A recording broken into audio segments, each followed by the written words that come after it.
Las Vegas woman was seriously hurt today when she was hit by a car while crossing the street with her kids.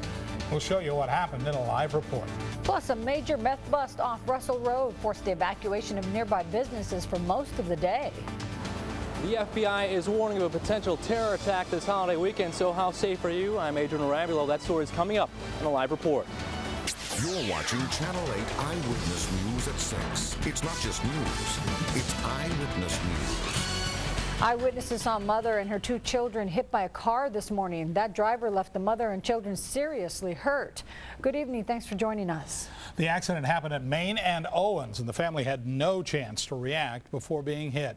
Channel 8 Eyewitness News is live. Edward Lawrence was the first reporter on the scene. He is back at that intersection now with the latest. Edward.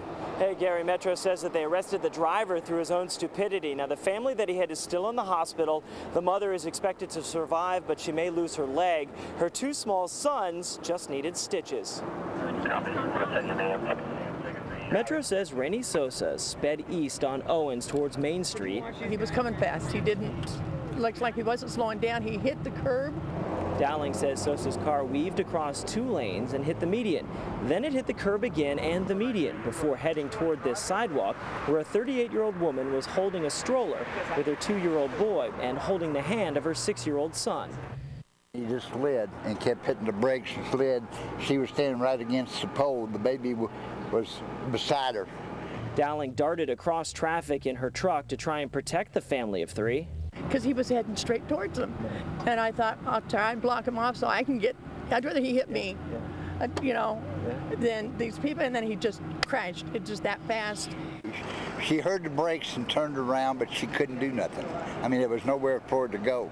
The mother's leg hit the pole and was crushed. The car sent the stroller about 20 feet into the street near the police motorcycle, ejecting the 2-year-old. The 6-year-old landed in the same area. And he sat there a minute and he got out of the car and he said, "No, I didn't do this." And he got back in the car. I was over by her. I saw him trying to put it in gear, and we reached in the car and tried to grab him.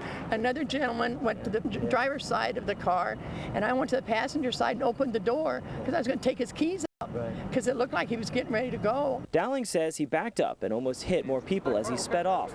Police found Sosa's car not far away. The airbags deflated and 2 flat tires. And police say that Sosa then ran. Officers say after that they got a call about 2 hours after the accident from Sosa reporting his car stolen. Officers rolled out to his house and arrested him. Reporting live at Owens in Maine, Edward Lawrence, Channel 8 Eyewitness News. All right, Edward, thank you very much. We are getting some breaking news right now. We want to show you a picture of the Imperial Palace. We understand that there is a 3-alarm fire. County firefighters are responding to that. We're not sure what's going on. Obviously, you don't see any smoke in this picture, so that is a good sign. They don't take a lot of chances when it comes to a hotel on the Las Vegas Strip, and especially after all of the hotel fires of some 20 years ago. Fire safety equipment in the hotels is very good. So we obviously will continue to watch this story and let you know as soon as we know more about it. In a story you saw first on Channel 8, police busted a major meth lab today in a business area. It forced some people out of work while hazmat crews cleaned up. Channel 8 Eyewitness News is live. Luann Sorrell is at the scene. She has the very latest. Luann. Well, Polly, around 9 o'clock this morning, Metro Police responded to this parking lot looking for a stolen car. Not only did they find that car, but they found a very large meth lab in one of the businesses here. 5 people were taken into custody and 6 to 8 businesses were evacuated. I spoke with one of the people who was evacuated from this industrial complex, and he told me that this is an extremely dangerous place to have a highly explosive meth lab. Very worried because inside of our warehouse we have so much flammable stuff that you know, it could have went up. That whole section could have went up at any time. Chris Rivas says he had noticed a lot of traffic coming and going from this business over the past few weeks. Police say the 5 people in custody will likely be brought up on narcotics charges. Now, a hazmat team was here earlier in the day decontaminating this business, but they left about 45 minutes ago, and people have been allowed to return to their businesses.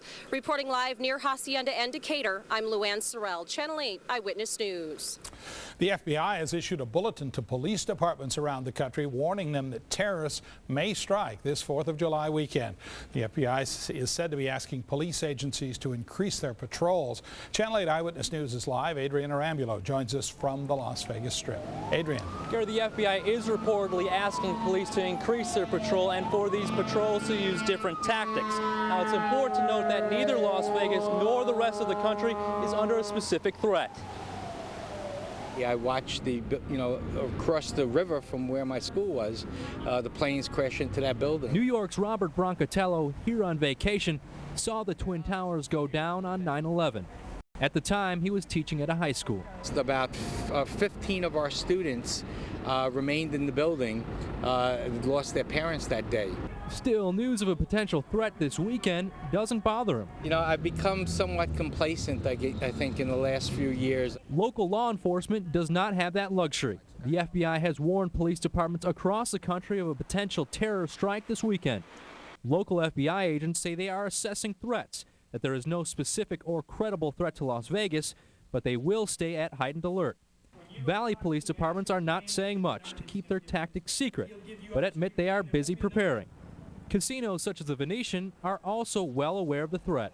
Since September 11th, the properties being the casino industry working closely with the Joint Tourism Task Force with Metro to exchange information and receive training as to what to take and look for. Amongst other measures, they are checking every car that comes onto their property, inside and out. Casino security directors are teaming up. We in security pass information freely to help protect the guests that come to Las Vegas and the people that work here.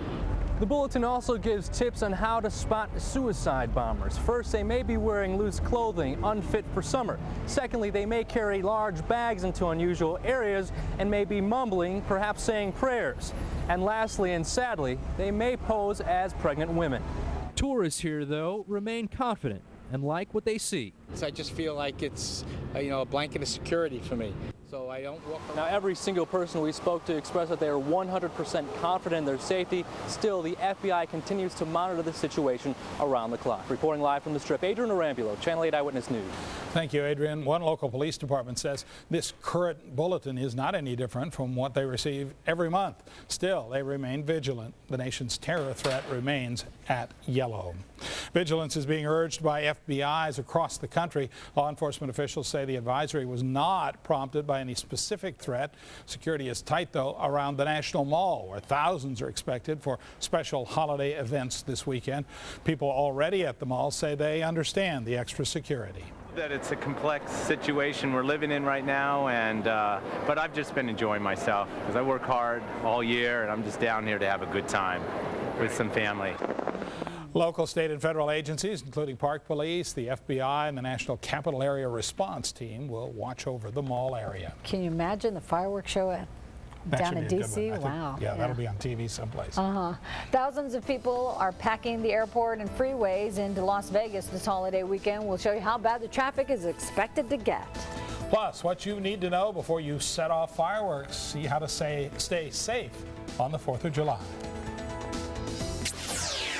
You're watching Channel 8 Eyewitness News at 6 with Gary Waddell, Paula Francis, neighborhood weather with Kevin Janison, and sports with Dave McCann. It's not just news, it's Eyewitness News.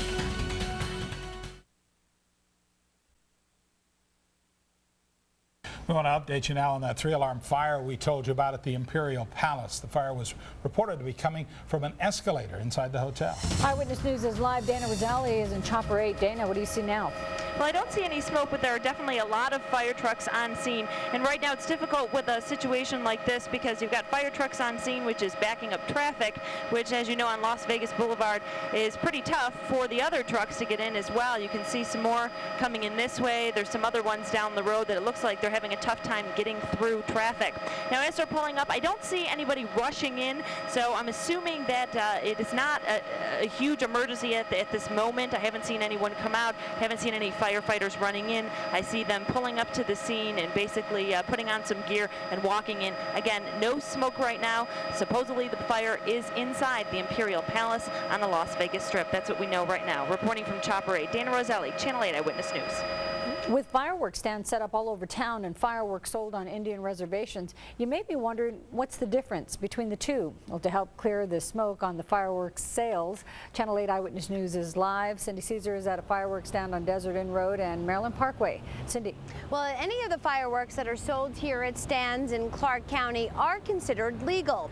But if you do happen to buy fireworks on an Indian reservation or in a neighboring county, you will not be able to set them off here. One of the TNTs and one of the crazy eyeballs. Rick Dominguez and his two sons are making their second trip to this legal fireworks stand because they know that they're buying safe and sane fireworks here. They also plan on being safe and sane when they set them off. We're planning on going directly out of town. We have some friends that live right outside the city limits, and we're going to go out there and on his property. Dominguez has the right idea when it comes to practicing firework safety. However, fire inspectors know that many people will not come to legal stands like this. Many will purchase larger, more powerful illegal fireworks on Indian reservations or in neighboring counties. Everybody should know it is illegal to buy them and to bring them back into Clark County, and we're always definitely looking for them. People out there, you know, in the neighborhoods, they know that there are legal fireworks, and they can call the fire department, let them know if there's illegal fireworks in the area, and we'll definitely come out and confiscate and take a look. We're always on the lookout for that all year long. Many out-of-town visitors like Manuel Villanueva may not know the firework rules here, but he is still determined to have them be part of his holiday weekend. You're not going to set them off in your hotel room, are you? We might.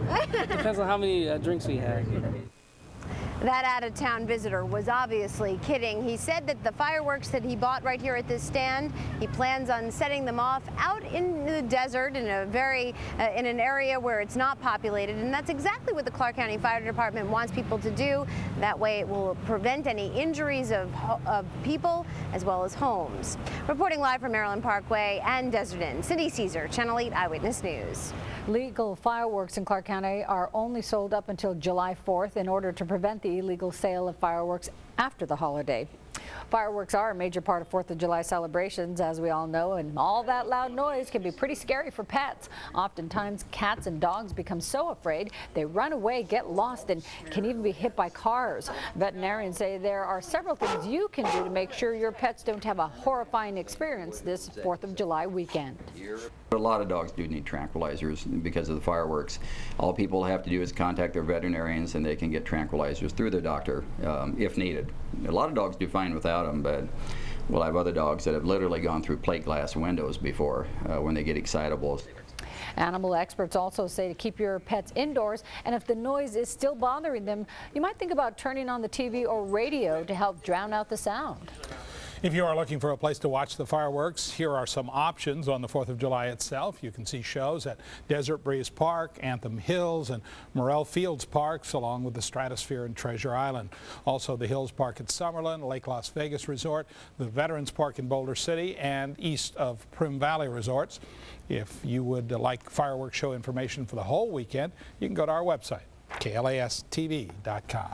A lot of people also ask about what time dusk. Kevin says that's around 8, and then the show should start somewhere around 9 or so. Thereabouts, yeah.